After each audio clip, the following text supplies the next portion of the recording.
Then I'll introduce our panelists. So I'm Andrew Whittemore. I'm an associate professor of city and regional planning at UNC Chapel Hill. I'm also the VP of Inclusion, which is a advocacy group for LGBTQ planning academics within the Association of Collegiate Schools of Planning. And Ren, my co-host. Yeah, I'm a second-year master's student at the Department of City and Regional Planning. I'm one of the co-facilitators of a student group called Plan for All that focuses on equity, inclusivity, diversity, social justice, connecting issues of citizenship, status, class, disability, ethnicity, gender, race, religion, and sexuality to planning and to make space for more conversations about these issues.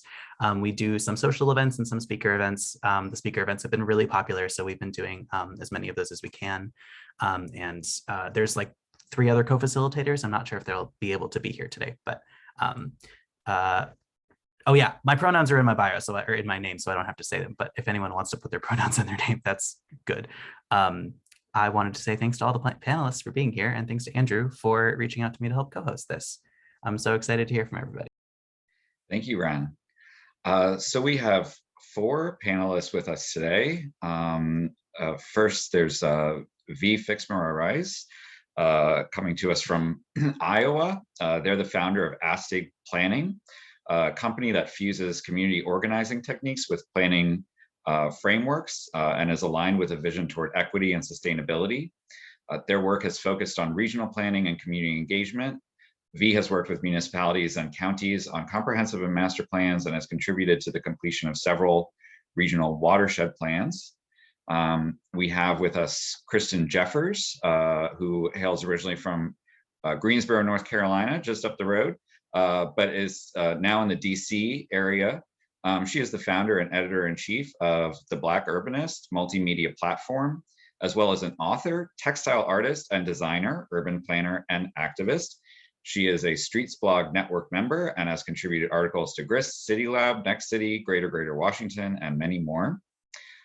We have Monique Lopez, is a social justice planner and founder of Pueblo Planning, an anti-racist, values-driven participatory planning and design firm that intentionally engages and includes communities that are often left out of the planning process and those most vulnerable to the impacts of planning decisions.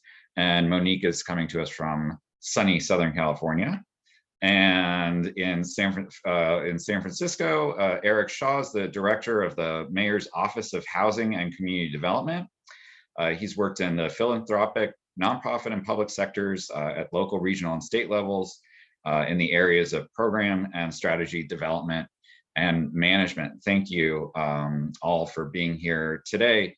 So I had spoken with our guests about kind of 3 things that I often think about when I'm thinking about what's a queer place, an LGBTQ safe place. There's the question of, are these safe places where LGBTQ people can go without fear of harassment, but then there's also community building places where LGBTQ people can find the kind of supportive relationships and affirmation that all humans need to find joy in life.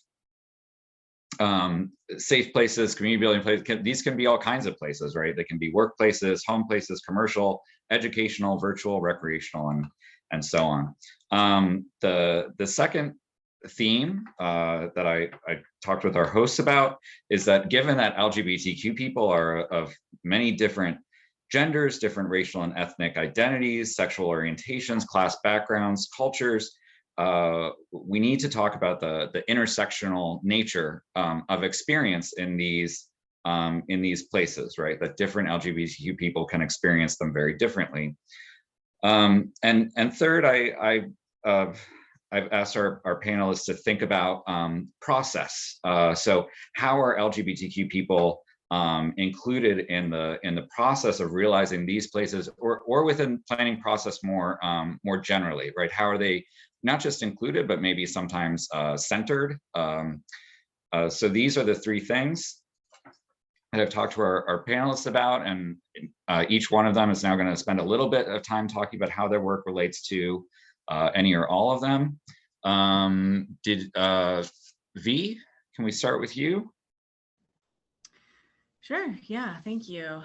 Also, just wanted to say I'm in Iowa City, Iowa, on unceded Meskwaki and Iowa land, and really happy to be here. Thank you so much for inviting me and getting to know these panelists as well. So, yeah, I was thinking about, when you were talking about creating those safe spaces, community building places, and some of the things that we really center on are, of course, trying to make sure that people are able to bring their authentic selves. And, we talk about, brave spaces or safer spaces. And I think that when we're kind of conducting focus groups or open houses or those types of, physical spaces, we want people to feel like they can be their authentic selves. And what we often do is try and flatten the hierarchy in the room.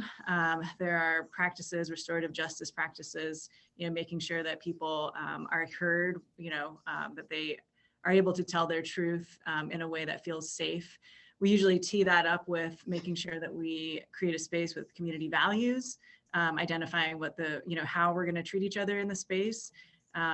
We also do a lot of racial equity training, and so this is also where that comes into place. Whether that's, working with mixed groups or, mostly white organizations that want to do this kind of work.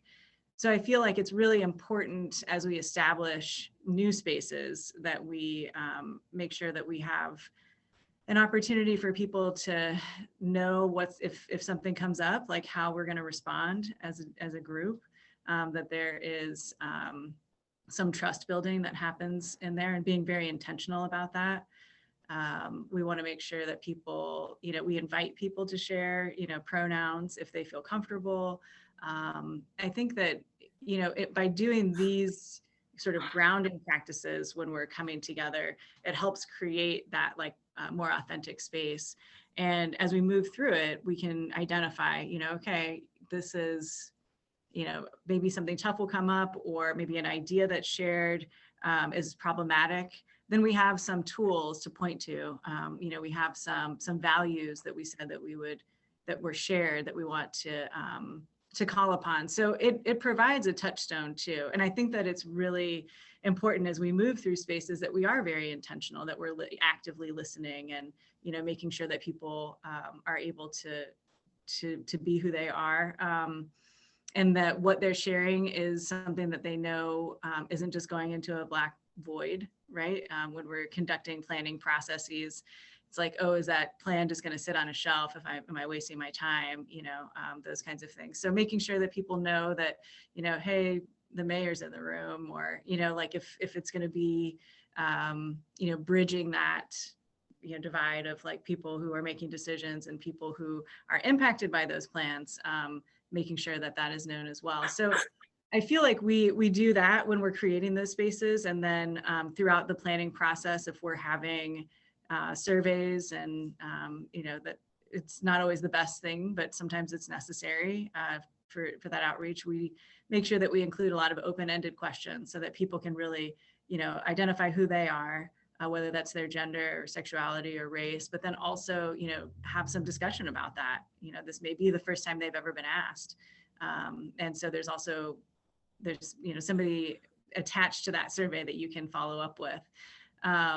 I think that also too, we really do try and work. We're very fortunate. Actually, in Iowa, we have an organization, One Iowa, who, Iowa was the first state really to have gay marriage be legal. And so One Iowa was that group of agitators that sort of then formalized and now does amazing work in our legislature, which is a tough job. And so we're very fortunate that we have that organization in our state. And they do a lot of work with community members, not just for legislation, but also connecting people, networking people. So we make sure that we are, in touch with them and work with them. I think it's really important that we, are reaching out to and aligning with organizations and groups that are already, doing the work. Like, we don't have to be siloed, we can grow our networks and make it stronger. So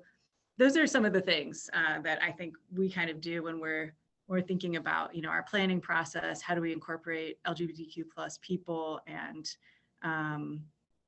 also as a non-binary trans person, as somebody who's mixed race, I find that just being in the room is very helpful. I feel like there's always those coded messages that I can read. Obviously, I don't catch them all, but like I feel like just being present is disruptive to white supremacy, to the ideas and like the, how we run our everyday and what you normally see. And I don't take that responsibility lightly. So I want to be out there. I want people to see that, yeah, it's Iowa, and like, here we are.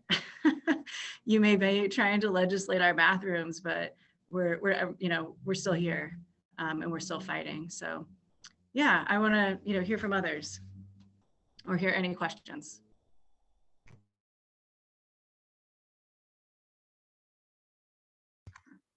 Thank you so much, V. I think we'll go ahead to Kristen next, and then can hear questions from any and all after the four of y'all share.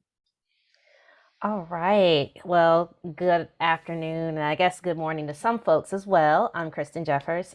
Pronouns are she, they, as mentioned before. I am originally from Greensboro, and that's really where the urbanism started for me. It started with talking with my parents. I'm an only child. One parent grew up in rural Guilford County. The other parent grew up in rural Alamance County. Both considerably Black American, but that's also something I've been unpacking lately and exploring, that my lineage overlaps not just being people of African descent that were at some point enslaved, but also thinking about land use and family members that were considered free people of color, people who were of indigenous, still figuring out that tribal affiliation because of that legacy of being in North Carolina and how North Carolina differed but yet was the same with other regions.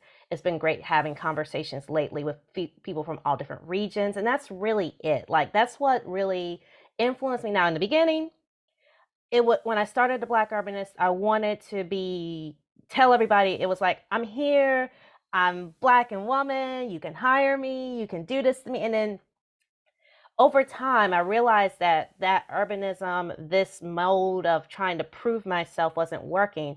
I needed to roll back and see, okay, well, what makes me unique? What makes this urbanism unique? And of course, that coincided with me accepting both my gender identity and sexual orientation, moving around the country and visiting other countries and realizing things are a little bit different, as well as, like, especially during this COVID time period, addressing bodily limitations, addressing class differences, cash flow, like being an employee versus being an entrepreneur. And then, of course, living in a Black feminine body of any kind. That pressure right now, apparently Black feminine people have been saving America. You have that pressure of being Stacey Abrams, or of course, so many of our Black mayors, Black women mayors, they were, being featured in the New York Times, like all this energy of, we're going to save the world. But what about when you encounter who you are? What is it at the end of the day when you close the door, if you do have a home, and of course, even just getting to having a home, what does that city look like for you? And so I'm excited about zooming in on like what I need a city to look like and where those things intersect. I had taken the City Lab article. Junia Howell had done that study on Pittsburgh about, is Pittsburgh a good place for Black women? And of course, the census hasn't quite caught up to us and our brilliance, in that you can't mark yourself as non-binary on the census. And some states, even though here I'm in legally in Maryland, and of course in the district you can mark yourself with an X or something, but as we know, some other states continue to double down on what you can or can't be, what services you have. Some states you have to have a surgery. Some states just let you self-declare who you are and what you are. Cultures and traditions do influence. Like, in many rooms, I'm happy to say, hey, I'm a Black woman. In other rooms, I'm like, hey, I'm a Black feminine person. hey, I'm a they, use my singular pronouns or use the group pronouns. Like, it definitely, for me, my practice has flowed through that. My practice has sat at the dinner table with my Black elders. It's sat in the church pew. It's sat in the hair chair, many different hair chairs. And so I wanted it, and it's sat with a pot of, whether it's a plate of calabash seafood or it's like a hot dog from Cookout, or like that specificness is what I wanted to bring to this practice and what I wanted to encourage people to find. So right now I'm in the process of doing kind of two things. One, of course, we're familiar with the newsletter, has been familiar with the blog for years. That's of course still ongoing. And of course, once a week, I'm going either into the vault of my experience, or I'm bringing a new and different provocative or maybe common sense idea to the table, pulling in on that love of storytelling and writing and doing video and taking photographs that I've always had. And then the other thing is, I'm sitting here crunching numbers. Like just yesterday, I Googled yet again to make sure that if there's somebody else hasn't already created this thing where we look at how many Black women identified. I only say that considering the census, like you can only kind of identify as a male or a female on the census. So folks that have identified as female, where and Black, or a combination thereof, since we can now check many boxes, at least so we can check many racial boxes on the census. Hopefully everything else will catch up. Like, what's the population density looking like? Like, there's so much kind of popular world chatter about, oh, I should move to Atlanta, I should move to DC, I should move to Chicago.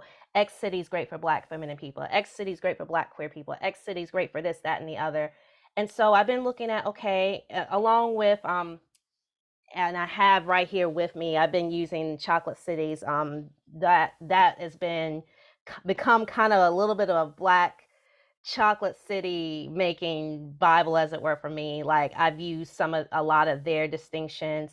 I've gone back through and recreated their maps in some of my study work last year. And actually, this is still living in my Patreon. I did kind of like a study group through the chapters of Chocolate Cities, kind of helping people see what it looks like to like center Blackness or Black Americanness in the creation of cities. And then I just took it a step further to say, hey, okay, well, what do I need as a Black queer person, a Black queer feminine person? So yeah, it's hair shops that don't try to fry my hair and don't freak out when I ask for it to be this color. It's the church that says that my partner and I can get married there. It's that workplace that doesn't mind that we talk about each other ad nauseum. Of course, we're both fortunate. And of course, we're also now a two-planner household, so that becomes fun. It's, creative spaces. Like as my bio says, I'm huge into crochet and sewing and doing textile stuff. That's one way I've brought North Carolina with me no matter where I've gone, which is having some kind of textile hobby or orientation. But some of those spaces, and as of recently, the knitting and crocheting world has had to encounter racism in ways they never expected. But for me, it's like, okay, I can walk in. Usually I don't have as much of a problem bringing my partner with me as sometimes that there's two Black women or Black feminine bodies, or a Black masculine and a lesbian and a Black femme standing in a craft shop. Are they going to take anything? What are they going to do? So really saying, are these hobby spaces, not just the knitting, but if I was to do model trains, would that be safe? Like all those things. For me, like we were talking about food earlier, and I really did miss the food when I left home. And that was part of the reason I returned to the East Coast, so I could at least duplicate it a little bit better. Not like it's quite the same. I'm not going to pretend like we have mumbo sauce in North Carolina and vice versa, but just being able to connect with food ways, food traditions. And then I always ask, when I do this workshop with people, I ask people, what are your food ways? What are your ways of doing your hair? What spiritual spaces do you need? What are your creative spaces? I'm excited that we have Loyalty Bookstore and then Mahogany Books right here in the DC region. So we have bookstores that are very much about the Black experience and the queer experience, and sometimes both in the case of Loyalty. And then, of course, we have multiple library systems that work together, and they support and they uplift us. And so that's kind of a requirement for me. Can I go, are we burning books at our library? Or are we actually a library that helps people get jobs and helps people get connections? And is it a library that's a third place for everybody, not just Black or queer people? And then of course, we were talking about water access. I've really gotten to know the nooks and crannies of all the trails around the Potomac. I do miss being as close to Myrtle Beach as I used to be, but just being able to be outside, be outdoors.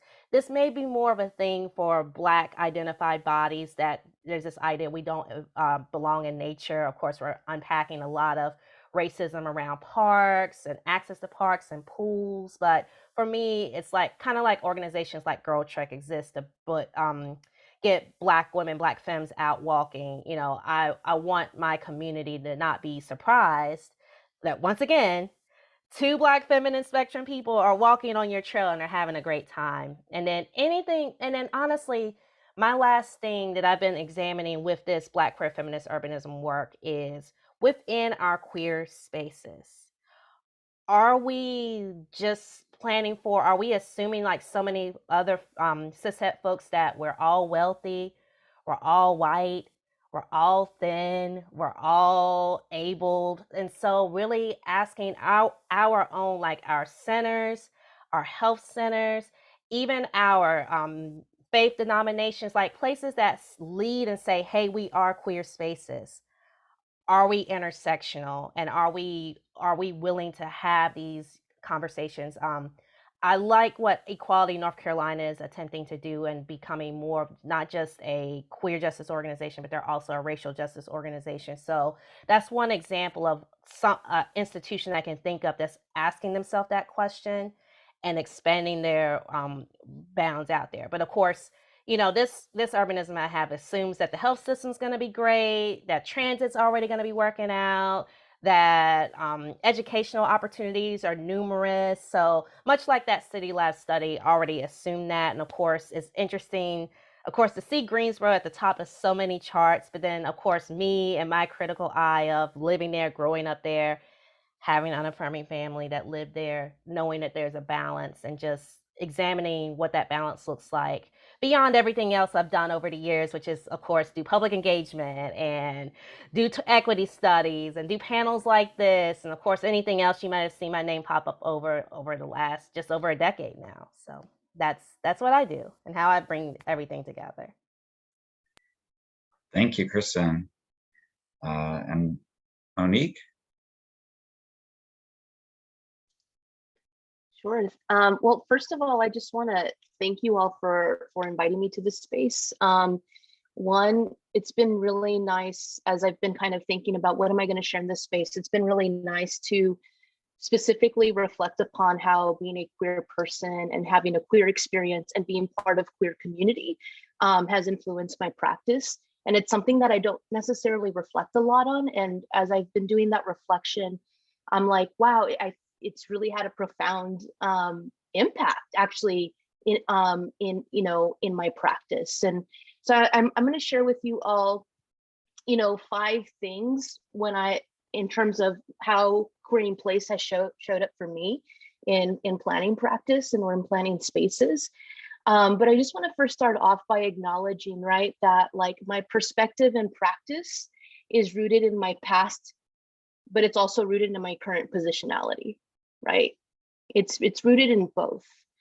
And to speak a little bit about my past, and if I were to provide a word collage without getting into too much detail of my past, just due to the time, but I'm a first generation Mexican American that grew up in a rural community that, some label as an environmental justice community.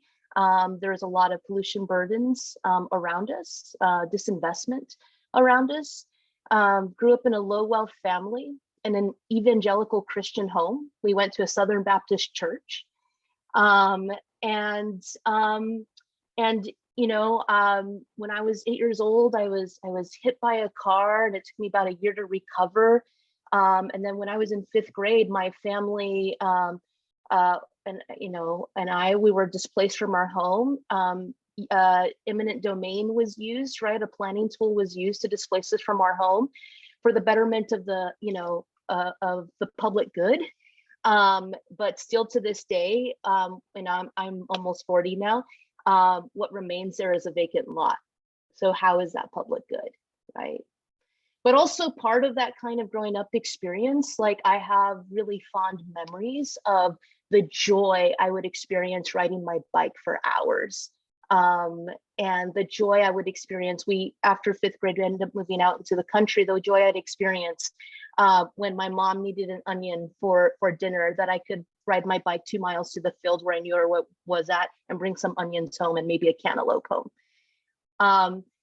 And also the joy in creativity. My stepfather was a construction worker, and so he always brought home scraps of whatever from the job site. So we kind of had like a lumber yard in our backyard, and I had access to tools and things that I could use to build and use my imagination for hours. And also have a lot of experiences in terms of the beauty of building community.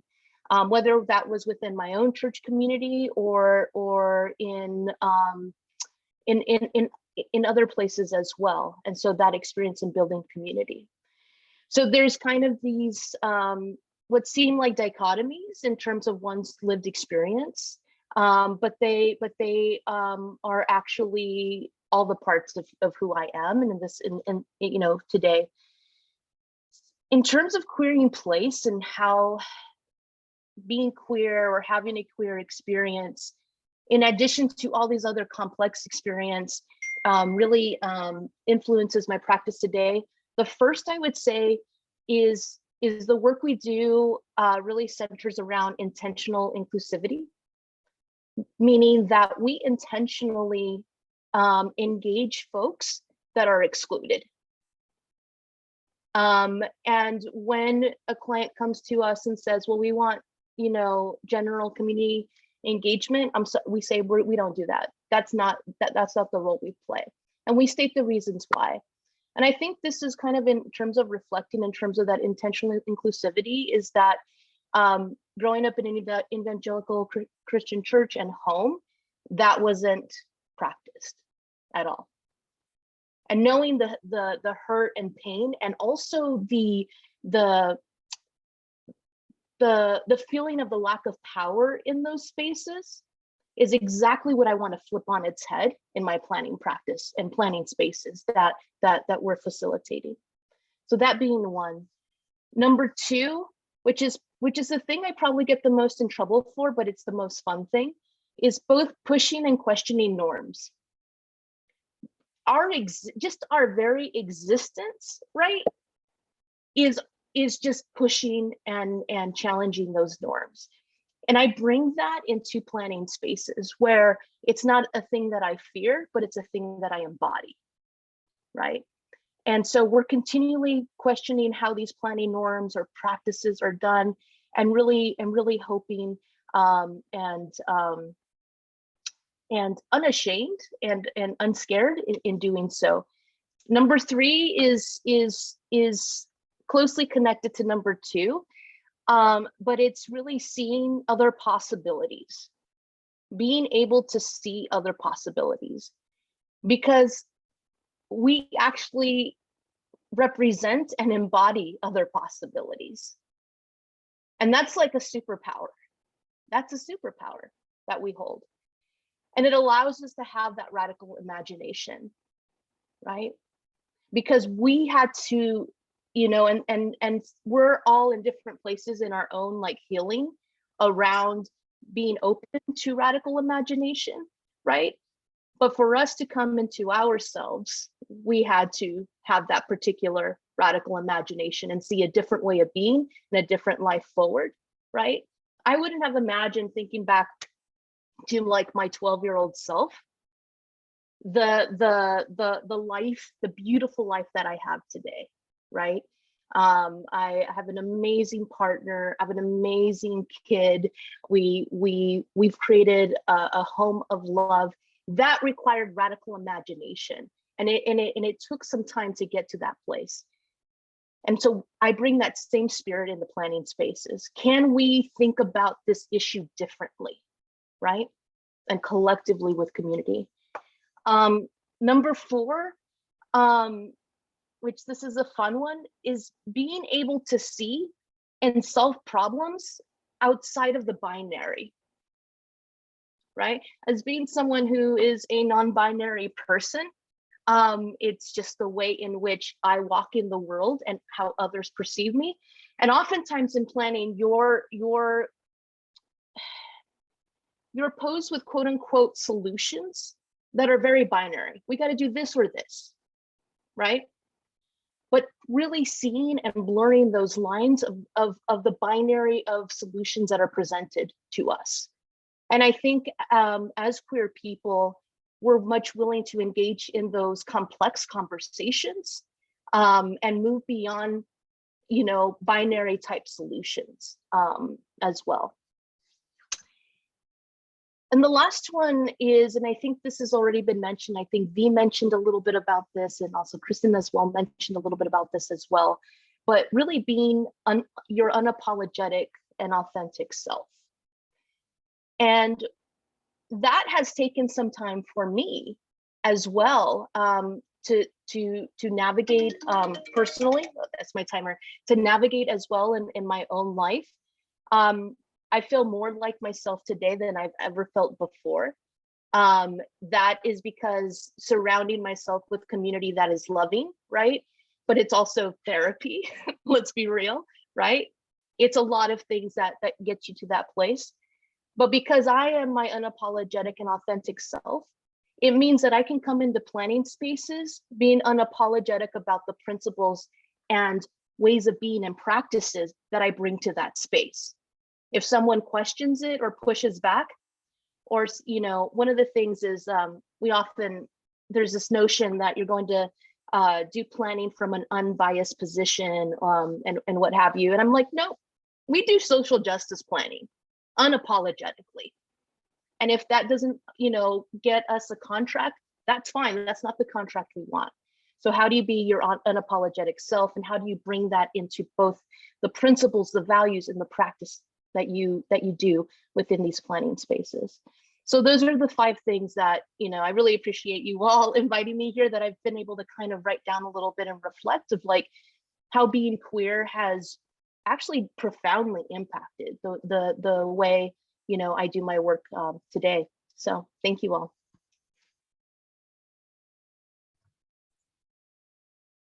Thank you, Monique. And Eric. Hey, y'all. Welcome. Hello from sunny, foggy San Francisco, the capital of all things queer. I'll still say that. It's great to be in the mecca of homosexuality and activism. I'm really empowered to hear the word "I" a lot in this conversation, because usually in planning, it's some people, community, stakeholders. And the reason why it's so important is because a professor once told me in grad school that we have the hardest jobs as urbanists because we actually live in the decisions we make every day in the office. And so if I am not creating a safe space for me as a Black man, as a gay identified man, a queer man, then why am I doing this work? And so it just really, you know, it really needs to be a space where it's okay to be really personal and to think about this as, would I live in the city that I am designing or that I'm planning for, right? And that means that, you know, depending on how out you are at work or how out you are to yourself, you know, you still have to, you know, don't create a bench full of nails for you to sit on, because you didn't have to. You were in the table to make the bench. But the idea for me in the end is, you know, I really want to sort of think about this idea of safe space and community building space. I'm probably one of the only people that's a public official on here. And I've been the planning director for the state of Louisiana when I was 33. I was the planning director in Miami. I was planning director for Washington, D.C. I was community development director for Salt Lake City. Those are a lot of places where you wouldn't sort of say like, wow, you can be out and queer. But the idea in the end is, it really took a lot of like being, you know, confident about myself, being honest about how I want to live, honest how I want to work, honest in my values.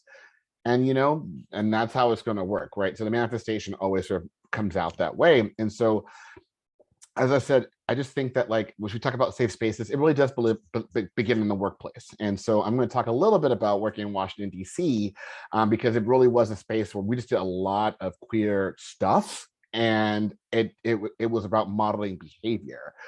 And so, we really want to make sure that as we think about the workplace and we think about safe spaces, that we are creating a space for dialogue amongst peers, and then, empowering emerging voices, and really establishing some new narratives, inclusive narratives around queerness, and all the work that was done in Washington, D.C.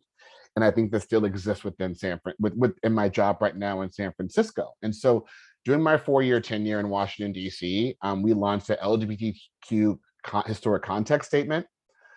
We did a lot of creative placemaking to think about how gentrification was impacting the LGBTQ community. And then we were really still thinking about the idea of what was the emerging narrative of queer space in Washington, D.C. as the neighborhoods continued to change. So sort of separate from gentrification. But the idea in the end was these were all questions that had to happen.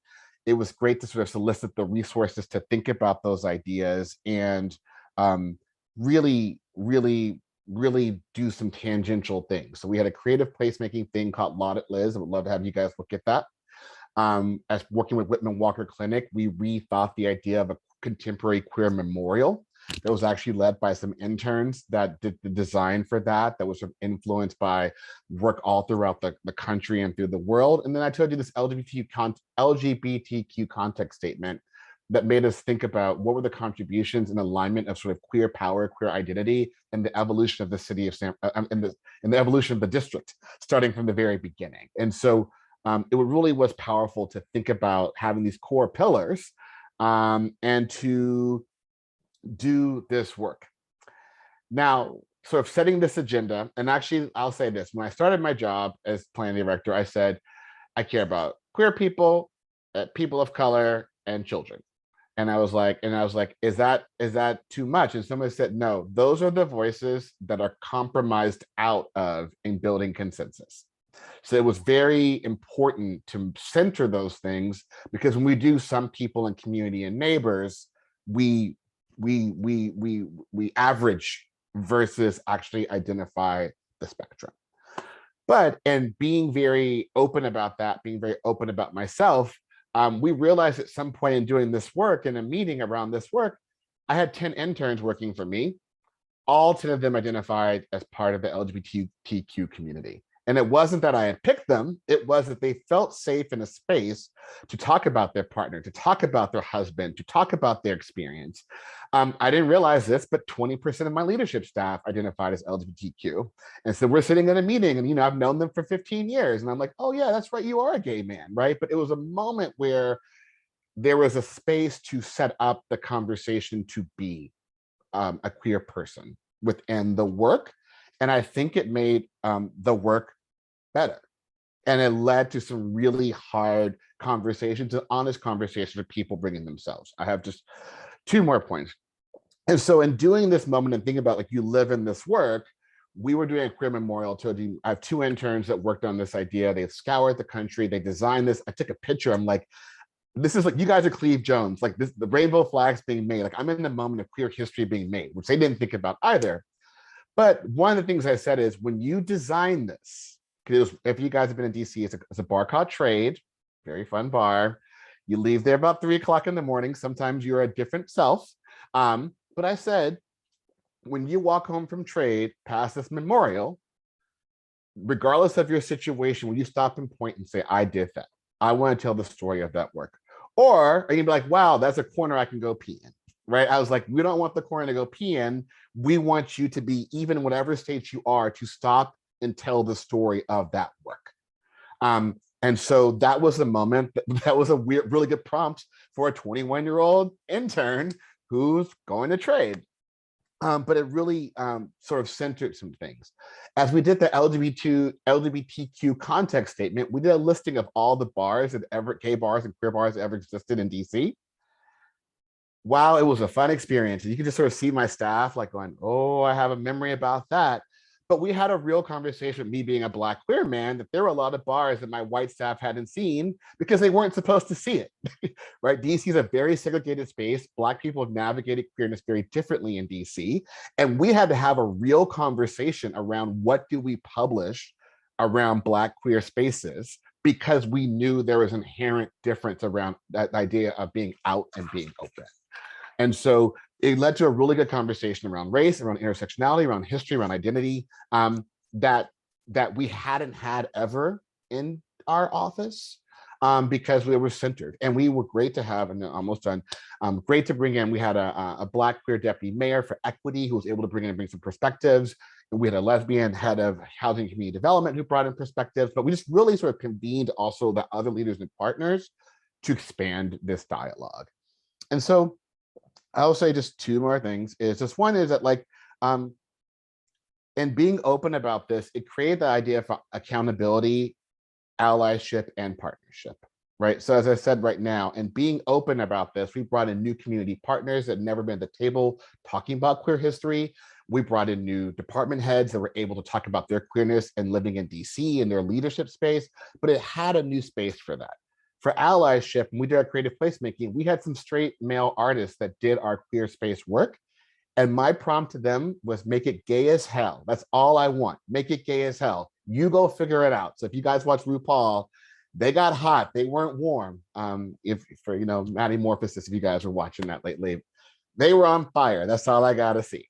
Anyways, in the end, Lauded Liz, if you see it, is one of the most beautiful projects that was ever done. It was one of the most empowering things for straight male artists to explore queer space. But then also, when we turned this into a permanent exhibit with the creative placemaking and this memorial, we had a straight designer that came in and said, well, what do you mean about queer space?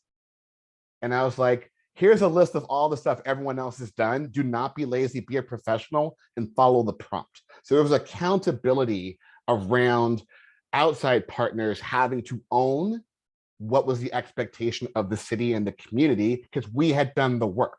So there was not a space to not understand what it meant. And then finally, I still believe in just making things gay as all gay. And I live in San Francisco, yay gay.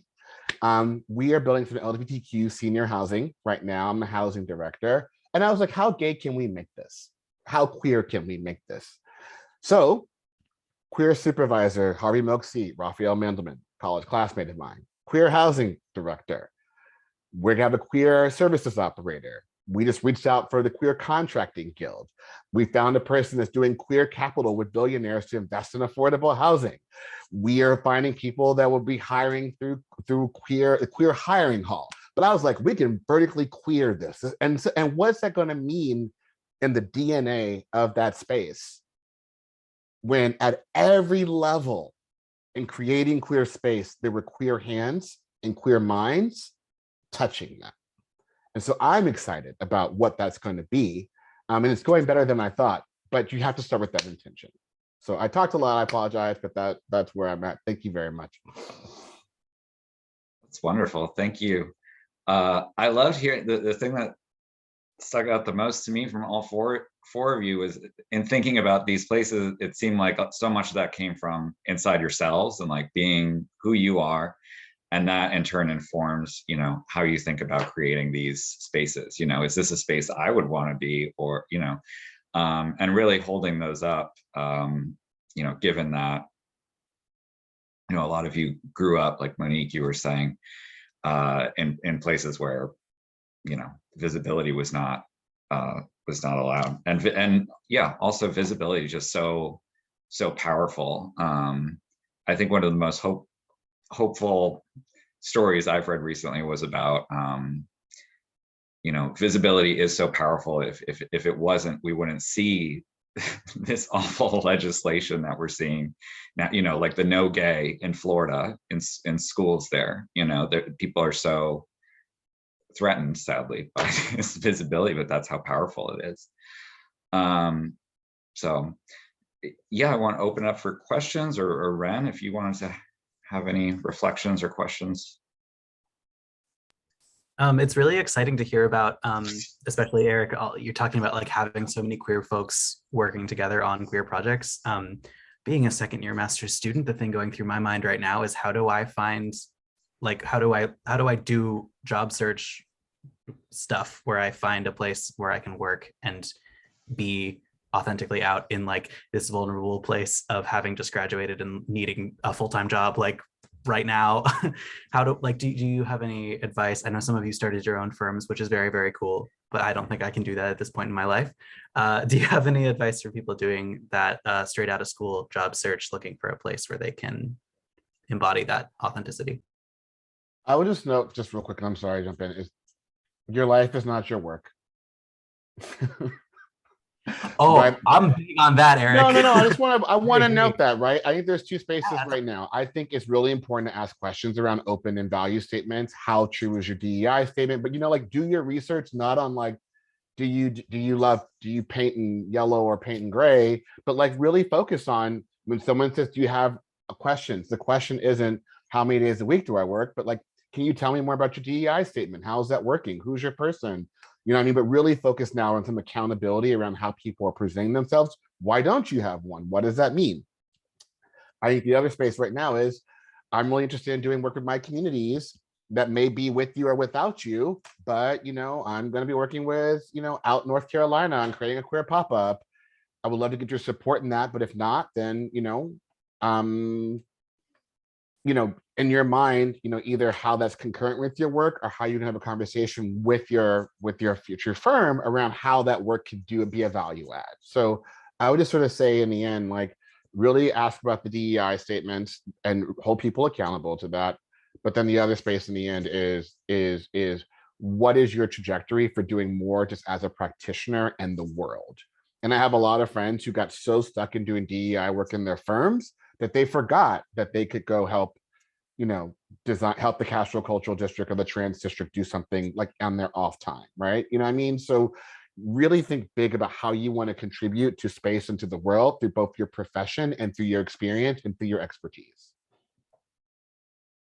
Yeah, and I wanted to pop in here to kind of share, like, I've witnessed helping my partner go in-house. And, I've been famously said, I don't trust any jobs, and this is what, and part of it has, like, when I first started doing this, I wasn't out. And like Monique, like you said, I also came up in missionary Baptist, evangelical circles. So yeah, part of that whole wanting to hide, you have to be a certain way. And then of course, Eric, you laid the foundation. Now some of those things aren't here anymore, but some of those other things are here. And one of the things my partner tells me, is she loves knowing that being here in this region, that there's so many of us in professionalized spaces. So don't discount, especially in cities that are supposedly have high numbers, the firms are leaning.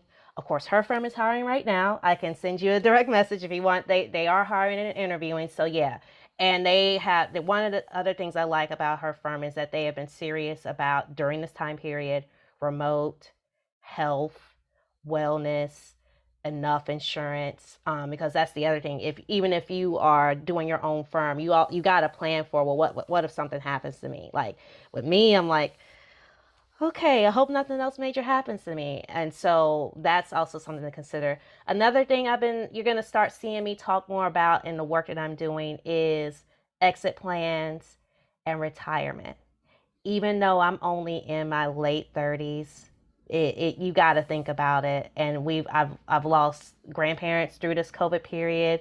There's venues that were already gone, like the changes and everything. You want to be prepared. You want to be prepared for yourself.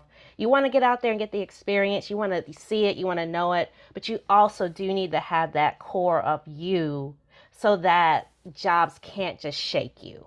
Like jobs can't just make you feel like that they're like not that they can control you and you can only do this or that. And then of course if you do end up doing a DE&I work at your job, make sure you're either getting like an extra hour of comp time, or you're getting a bonus, or you aren't doing all of it. And especially if you're a person of color and you're always having to speak for your race. I can't speak for, like, if it's more of the flip side of speaking just for your gender identity. That can also get tiring, but the racing can get tiring too. So be mindful of that balance of how much emotional labor. And don't be afraid to bring this up and bring it up with solutions. Don't be afraid to ask for your organization to do DE&I training that specializes in whatever it is. If they need more gender training, if they need more racial training, specific ethnicity trainings, don't be afraid to ask for that. But in getting out here, just see what's out here. Ask. There's a lot of folks on this call and out here in the world that have laid the groundwork for you all that are coming into the profession. Your journey doesn't have to look like mine, where I'm trying to beat on the door. It can look a little bit more like Eric's, where you're in a lot of positions of power. Right now, this is the time to have that conversation and to ask those questions of people. But at the end of the day, know your purpose, know your vision, know your goals, be flexible, and yes, save and don't sell yourself short, especially at the negotiation table. Yeah, it's such a great question. And I get really excited when I think about, the planning generations to come. And, we stand on the shoulders of people that have done groundbreaking work as well. And, I had a professor in my grad school that was like, when you get that first job, like, don't be quiet, like, don't just go with the flow, like, always have that curiosity. And if people tell you, like, you need to, that to quiet down, or that, like, these ideas are too outside of the box, then that may be the point at which you need to, find something else, like, you don't feel like you're just stuck in one place. And also resource yourself. There's also, from planners networks and, DEI commissions or committees for each state. Like, there's networks out there already, as others have alluded to, that, like, resource yourself. You're not alone. Don't get siloed. It can feel like you're the person in the room that, is not in step with everybody else when you're just trying to tell the truth. And that can, like, really drain you, and it can be cyclical on your mental health. And so I just, like, really want to say, like, resource yourself, as Kristen alluded to, and that there are networks of support out there. And then also, I'll just bring this in because why not? AICP, they've really been looking at their ethics and, like, changing a lot of things to say, like, hey, you can't do that. You just can't do that anymore. We can't. And so it's not the be all end all, but, like, let's point to something, and say, actually, if you're, in APA, like, this is a thing. And so we said we would commit to this. Let's do that. And, I don't want to lean on that, but I just want to bring that into the space that, like, we do have ethics, and they're actually trying to shape up and do the right thing. So just wanted to put that out there. And I can't wait for generations to come. It's very exciting. If I could add to that a little bit as well, everything that everyone has shared just really deeply resonates with me. So I'm going to answer your question in a kind of indirect way with this story. So I don't know how many of you, like, growing up in first grade, the teacher gives you a piece of paper and says, draw what you want to be when you grow up. And so when I was in first grade, that was the task at hand. And I asked the teacher for 3 pieces of paper because I wanted to be 3 things. And the teacher said, no, you can only be one thing. You only have 1 piece of paper. So already being my queer self, I got the piece of paper and I divided it into 3s. I folded it, made a little pamphlet, and I still drew 3 things on each little panel. And I wanted to be an inventor. I wanted to be a musician, and I wanted to be an artist. And that's what I wanted to be. And I have a 3-year-old kid now, and I'm like, man, when the teacher asks my kid that, I'm going to have a parent-teacher conference. It's like the worst question you can ask a kid. What do you want to be? It's a very, very, like, capitalistic mindset. What do you want to be? Because instead, what we should be asking ourselves and asking our children is not what you want to be, but how do you want to be? And I say that because wherever you may land, it's not necessarily a permanent place, and shouldn't be like something that maybe absorbs who you are.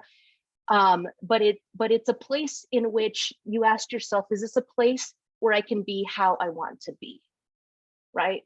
So if if that's bringing your entire queer self, if that's bringing a space in which you're able to live social justice values, if that's being able to be creative and stretch boundaries, it's how you want to be. And don't, so the what is not so important, and the what's going to change over time, and even the how may change over time as well, but that's the constant thread. I still don't know what I want to be when I grow up, but I know, you know, how I want to be, and that's who I am. And I know like sometimes the how doesn't pay the bills sometimes, right? But to Eric's point is that you can also be the how outside of where your bills are being paid as well, right? So, but always making sure that the how is always truly present. Yeah, I've had a lot of conversations with other folks in the planning program and other people who aren't in the program but are in like my generation about how a lot of us are having more conversations about like how to do that outside of work stuff that is like affirming for the kind of world we want to live in. So it's just really great to hear that from people who are, you know, actual professionals doing their things and recognize that that isn't your entire life. I just want to invite everyone else on the call to throw questions in the chat if you want. I can read them off, or you can come off mute and ask questions for any or all of our panelists. We'd love to hear what people are thinking about and want to ask.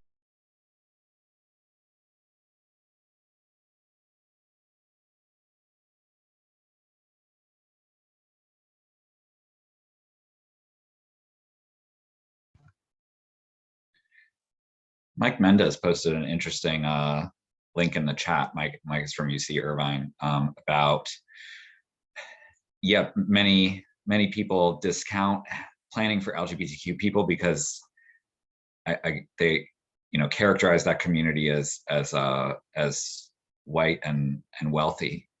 You know, and that's certainly something I've encountered in how people think about, you know, LGBTQ people. They really just think it's G and white and male, right? So yeah, I was wondering maybe how each of you have maybe encountered that, and maybe an example of how you've shown people like, no, that's not what even a large amount of LGBTQ people are, you know.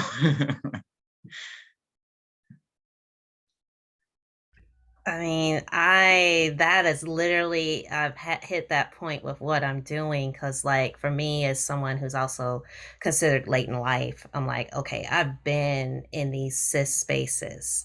I've been considered a cis person. I've been considered a straight person.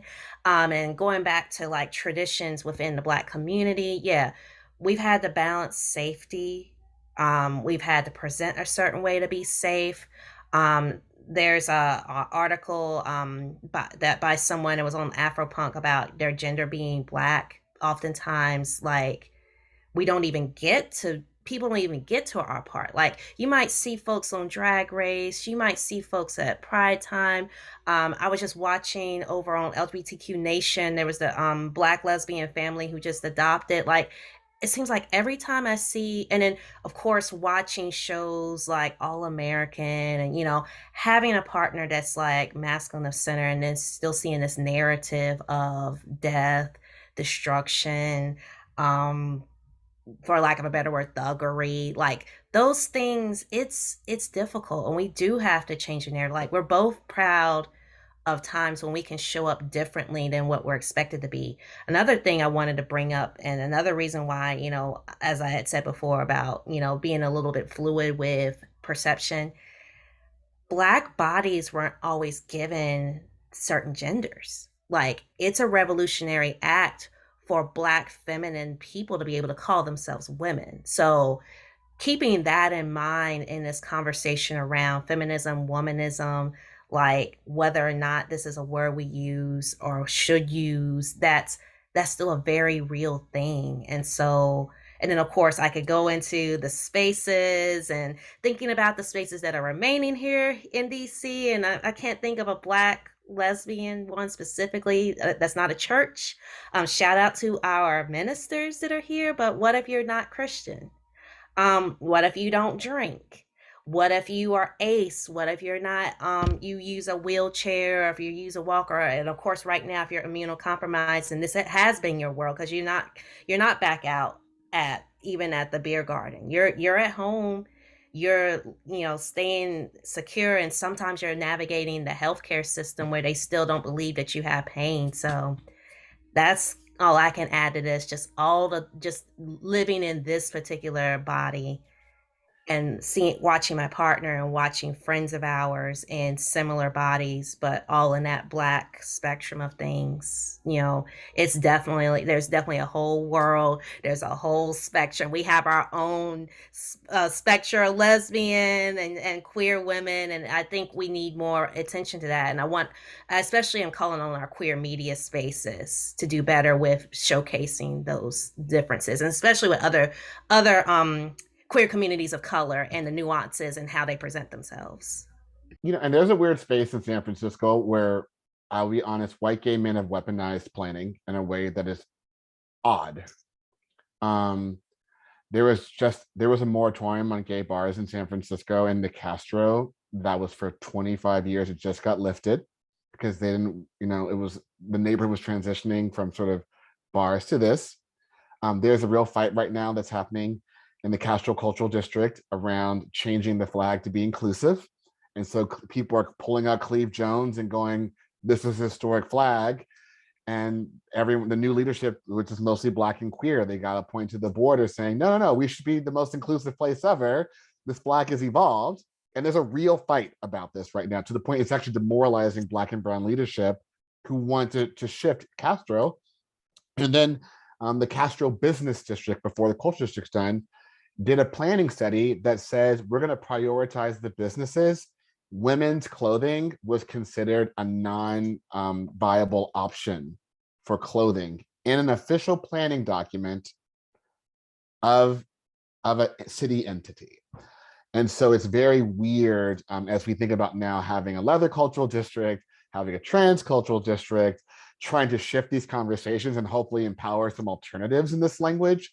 But it's very weird to exist in the Castro that is planned and the Castro that you live in are very different experiences. And so being on both sides, I'm like, wait, we need to fix this, because it really is, they weren't planning a space, like literally it's in documents, they weren't planning a space for otherness, or no, not otherness, inclusiveness, and the broad band that Kristen just brought up.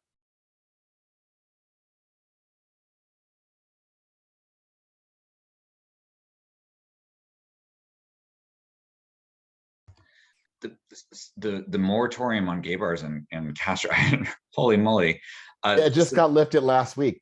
So moratoriums and bathhouses are both open again under Malfriel Mandelman's leadership. So, and was this driven by like property values concerns?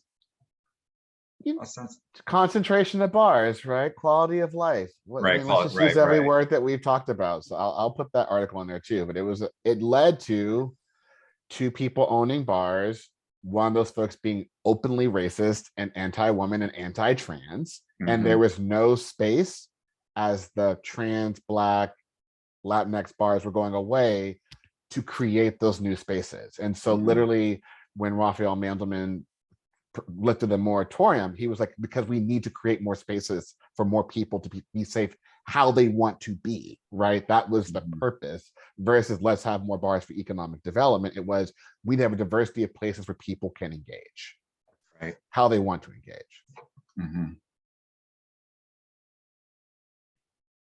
Yeah, that seems kind of a story that's playing out elsewhere in the country, like over the last 20 years with the West Side Piers in Greenwich Village, right? These people who originally made the space what it was, then being excluded by, largely wealthy white property owners.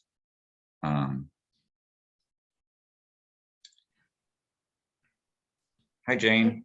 Hey, I have a question. So first of all, just thank you so much to all of our panelists. This is a fantastic conversation, and I just feel so honored to be present and be a part of that. So thank you. I wanted to ask a question, put on my hat as the president of Inclusion, so the LGBTQIA and allies interest group within the Association of Collegiate Schools of Planning, and ask you a question as a planning educator. So you folks are just sharing so much knowledge and experience, and you're the folks on the front line doing this work. So what do you want us to make sure, right, the new planners know? Like what do you see as missing, or what do you see as the kind of, because we're building this field, right? We're building this field, and I'd like to hear from you. What do you want to make sure that we equipped our planners to do, or what skills should they have?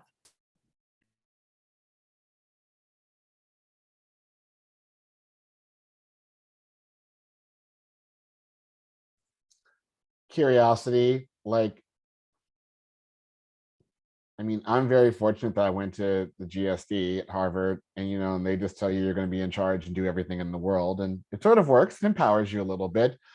But there was a moment where, like, as queer students have had a more established presence, when folks want to do things queer, professors may not have the expertise, but know how to point someone in that direction, right? So to go back to what folks were saying before, is when I wanted to do stuff Black at the GSD, when there were no Black students, they were just like, go find someone to do this, but you're empowered to do this, keep doing your work. This is still about research methods, it's still about rigor. As much as this is personal, I am a trained planner, right? In budgeting and, well, not zoning, I should, and zoning, in GIS, like I can tell the story professionally to critique policy, right? So there's one space, keep the intellectual curiosity there, but give folks the tools to be able to be effective leaders, community leaders, and private sector leaders, and public sector leaders to advance the systemic change, right? And to have the confidence and language to include this perspective in the narrative, right? So it's a lot about adding some confidence, and a lot about there's no bad ideas. Well, there's a lot of bad ideas, but there's grad school is a safe space to explore your ideas. When I wrote my master's thesis, I proved myself wrong in my conclusion, and it's the best thing that ever happened to me in the history of my life. So how are you using this sort of framework of intellectual curiosity, resources, core skills to meet outcomes to make very strong queer professionals, is what I would sort of challenge. And so that's not sociology, but it's more like showing folks how to find what they want to do. Go to the HQ section, in the library. Yeah, and I want to go ahead, Monique. Oh, no. Yeah, thanks, Tristan. No, I appreciate that question, Jane. I think one of the things is to not train upcoming practitioners as thinking of themselves as unbiased technocrats, but really seeing themselves, or even unbiased experts, but really seeing themselves as facilitators that acknowledge their positionality. So really having that kind of transition of how the work is done, and how practitioners see themselves first and foremost. And oftentimes, a lot of planning students throughout the country will reach out to me, and I always make time for BIPOC planners and queer planners and students, and they always ask me, like, okay, what classes should I be taking? What skills do I need? When I'm out there in the field, and so they think I'm going to say like GIS or like budgeting or something, something like that, right? What I say that folks need is great care and great creativity, and so take those classes that foster that, or be in spaces, maybe it's even outside of the classroom, that exercise those muscles, because that's what we need when we're in the community. And then lastly, I'd say, you asked, like, well, what do you and others need to bring into the classroom? You need to bring us in. One is I think it's very powerful to have that presence and visibility to be a non-binary queer planner of color, for students to see that and witness that. And I actually, I adjunct teach at a couple of different universities in their planning department. But what we need is actually better pay to be adjunct professors. We need better contracts, better benefits, because I'm seriously considering not doing that moving forward, and it breaks my heart, or being super selective of which university I do that at, and not because of the pay, because they all pay pretty poorly, but because, for example, at San Diego State, I know that I'm engaging primarily students of color, and that like maybe 1/3 of the class are students from the communities that I grew up in. And so I'm going to invest my time there rather than maybe at Pittsburgh University, which pays twice as much, but it's also a private university, right? So what the planning class needs is us in it, but for us to be compensated and treated with respect in those spaces as well. Yeah, and I'll hop back here to say I'm not sure what everybody else, I think everybody else on the panel actually has a planning proper degree. I do not. Mine is in public administration and public affairs with a concentration in community and economic development. Likewise, my undergrad wasn't journalism, it was communication. So, but what we were told was that we were looking at things holistically and the world is a holistic place. And now APA has caught up to see that you can get a couple of the planning directors in my hometown went through my graduate program, and they kept all their notes together, and they were able to sit for the exam, and so they were able to be ready for that.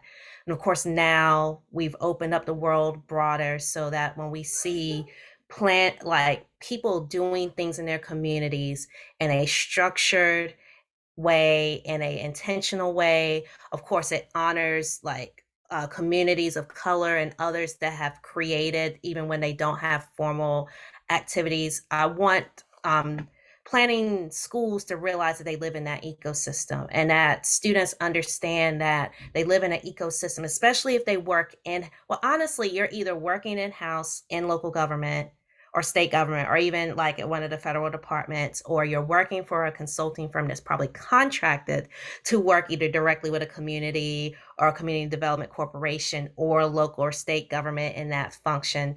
But your money's coming from somewhere. So yeah, definitely become friends with that budget analyst down the hall that may have the NPA. Hopefully your city council actually knows what they're doing. Hopefully your planning commission knows what they're doing. And to convey that may not be the case, because I remember feeling like as I got deeper into my work, and of course I had started my site while I was doing my graduate program, and I walked into my graduate director's office at UNCG and asked her, I was like, okay, so I think I need to draw, meaning I need more GIS. So should I leave y'all and transfer to Chapel Hill? And she sat down with me, she's like, you're always going to be able to find someone to, in terms, draw and do the GIS. But the thought process, the thinking through everything, the critical thinking, we're still doing that with you here. And we're showing you how all the different pieces of government, nonprofit, civic engagement, that also includes planning and placemaking, come together. You know, downstairs at the geography department, they're also doing the same thing, and they're helping build. We may call these things differently, but we're still, at the end of the day, the goal is to be building a better earth through these community building structures. The other thing is, yes, engage with us, reach out, and I guess my fingers are like wanting me to share that, yes, I do have venues for people to connect and financially connect with, not just my platform, but other platforms of color or queer platforms that do amplify the work that we're doing. Students are looking to my page, and they're looking to some of the other people's pages They're looking to folks like Jerome Horn and others that are on social that are promoting these types of activities. Like people are seeing, oh, well, this person's riding transit. I think I might want to become a person that makes transit. And so then they're applying to your school because they want to solve this problem, or they want to answer this question, or somebody told them to apply to planning school, or they might have read something from someone. And so if they don't apply to do like I did and go to policy school, or if they don't go to a planning program that has policy embedded, so they're like a public policy graduate within the planning school, they might be going somewhere else. They might be a social grad, but they are doing that rooted connection, or they might be social and they come to planning school, or they might be public health and they come to planning school, or they do it joint. So I think the main thing is continuing this work to be interdisciplinary and continuing to partner with platforms, media, community, etc., in the LGBTQ space, as well as in communities of color and ability advocacy, and even class advocacy, so that people see that this is an integrated space. This is we are taking inclusion seriously, and we're not just taking inclusion seriously, but we're taking justice seriously, and of course bringing in faculty as well. I definitely want to see our faculty ranks grow as well. Yeah, I really echo everything everybody has said here. You know, it's funny, Jane did invite me into her classroom, so thank you for that, Jane. And it was a great experience. And I feel like, you know, we're what a friend of mine, you know, calls constantly humaning. And I feel like when we get down to it, like it's really about relationships.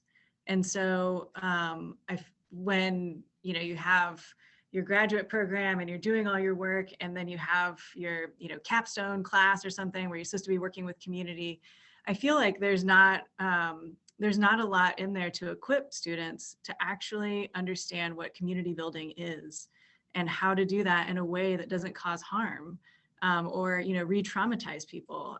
You know, they think they're just handing out a survey, but, you know, they're asking somebody if they have, you know, how food insecure they are, and like just really deeply understanding how painful that can be, how there's a lot of shame around that. And so I think what I would really like to see is for our students to really have more like restorative justice practices, or be reading people that aren't just in planning or public health, like Adrienne Maree Brown, you know, emergent strategy, like put that on your list. Like, I mean, there's so many amazing deep thinkers out there that have the practice and the knowledge. I should say I come from community organizing, and that's how I got into planning. And I didn't share a ton of like who I am, which is always the fault of being the first person to go, because, you know, you're nervous. But I do come from community organizing, which is how I came into planning, because I was like, oh wait, like you can have like a level up experience here.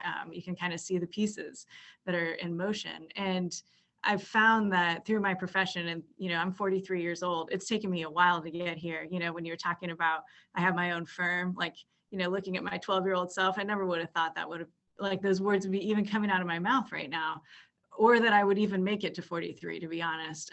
But, you know, I've come to this place where I've realized that we have to go at the speed of trust. We have to be able to work with people in a way that is meaningful, not just extractive. And I know there's a lot of, you know, there's a lot that you can read about this, but what are the practices?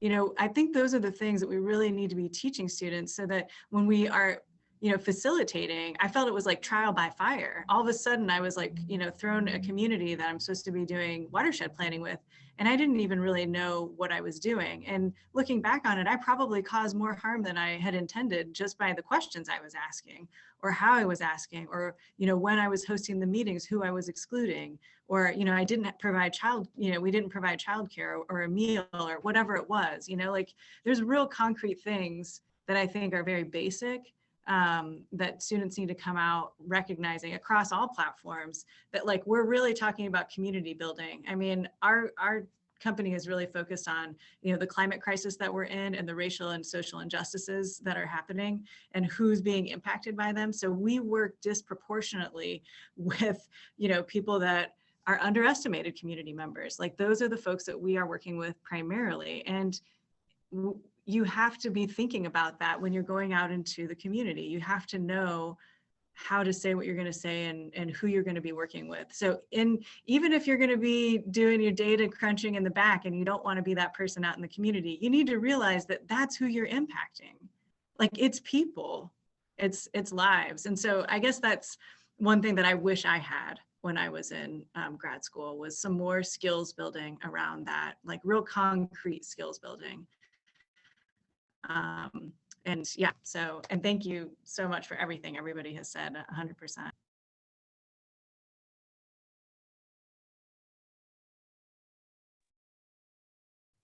I had a question. Can I go ahead and ask it? So again, I'm going to echo what Jane said. Thank you all so much. It's been an amazing conversation, and thank you for sharing all those amazing resources in the chat. It's always fun following all of y'all and your work.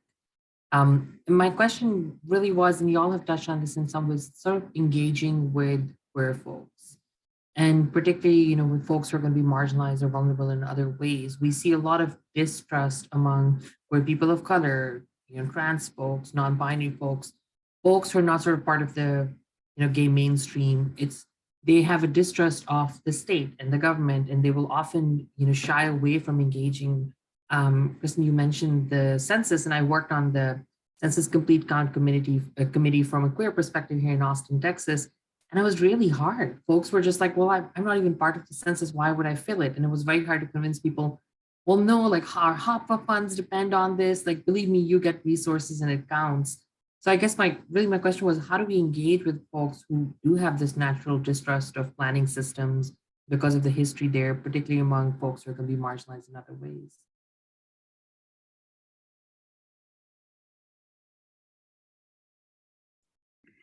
Gosh, go ahead. Just, I think thinking what V said is, you're there now and you look like them. I mean, like, that's the first space. You know, there's a moment where I feel a sense of frustration as a person showing up and the conversation going, well, there's no one that looks like me there. Like, you know, like, and I'm just like, what the hell? Like, I'm literally sitting here right now, like, let's have this conversation. And I think if you need to find some models in particular, I mean, it is in San Francisco, and people say with the exception, not the rule, but we're a leader. We have a transcultural district founded by Black trans women. And one of those women was on RuPaul's Drag Race, Honey Mahogany, but also is the chair of the Democratic Party for San Francisco right now, just off of, you know, started a cooperative to buy the gay bar when it was about to be gentrified. Like, there's some real stories of empowerment that people need to see. We just started universal basic income for trans women in San Francisco last week, $1 million the mayor put in. But like, there's a space where I hope you walk in feeling empowered, that like advocacy works, right? If you can't be counted this way, we're going to count you this way twice, right? If you can't do this, then let's figure out this way. Like, how can we find more people that can help us think this way? Like, I need you to go to this meeting to say this thing, to do that. But like, there's a moment where like, I think you need to approach from a space of sincerity, approach from a place of, it has been done somewhere before, right? Or if it hasn't, how can I do this differently? And then the thing that always needs to happen is report back, right? So usually, I mean, and I didn't go back to V and Monique, we have very extractive engagement that says, tell me all this kind of stuff, and then it's sort of put in the plan that's on the website, but there isn't the like, hi, I talked to you, we counted you twice, here's how it worked. You know what I mean? There needs to be a loop back at some point in the middle of the process or at that process that says, we heard you, we couldn't do it this way, but we did it this way. But like a response, a call and response. There needs to be a call and response within the relationship. So I would say come in sincerely, figure out, be creative, bring some best practices to the table, and make sure you tell folks that you did something what they gave you.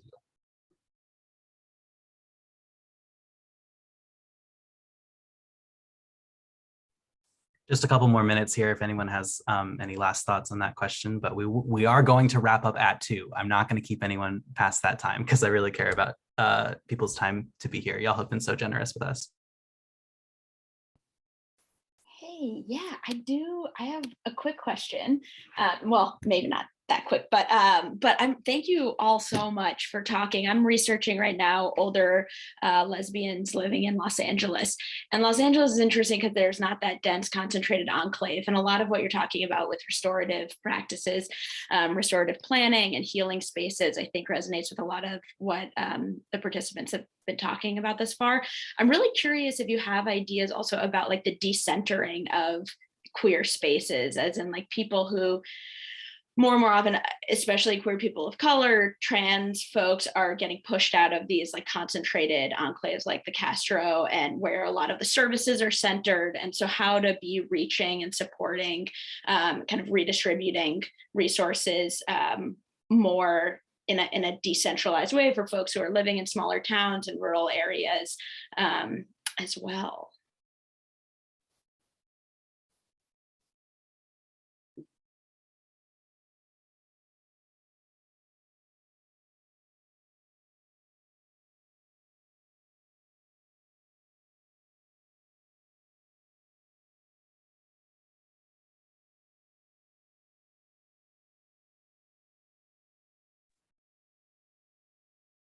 I feel bad starting every time. So this is from Iowa. I would say this. So one, I think that, you know, there are some real conversations around sort of displacement and evolution, right? So sometimes it's like centering people's activism and sort of the evolution of their space, right? But the idea in the end is, does everyone feel welcome in a new space? One. Two, can you go create your own community somewhere and build a network, right? This is an amoebic idea. And I think three is that, like, and I was telling some of my staff this yesterday. I mean, I used to work in Salt Lake City and Baton Rouge. There are underground networks that you don't know, that there's a whole support system that's existed there for hundreds of years that come from San Francisco. You're like, I want to create a center. And they're like, girl, we've been tailgating for forever on this. So like, so your critique needs to understand that there may be informal systems and things that happen. But finally, I think there's another space in the end. I tell my staff this all the time, that when we look on the ground, there's all the stuff in the ground. There are screws and there are nuts. And people can go, oh my God, there are screws and there are nuts, but never are using their agency or their expertise or learning how to put those two things together, right? And so, you know, going back to what Kristen said and Vee said and Monique said, is part of your job as a professional, part of your job as the research, is to find opportunities to move these things together in a new narrative and a new approach and a critique and an affirmation. But like, it's going to require at some point having an intention, but still looking on how to reassemble these pieces to make this work for folks.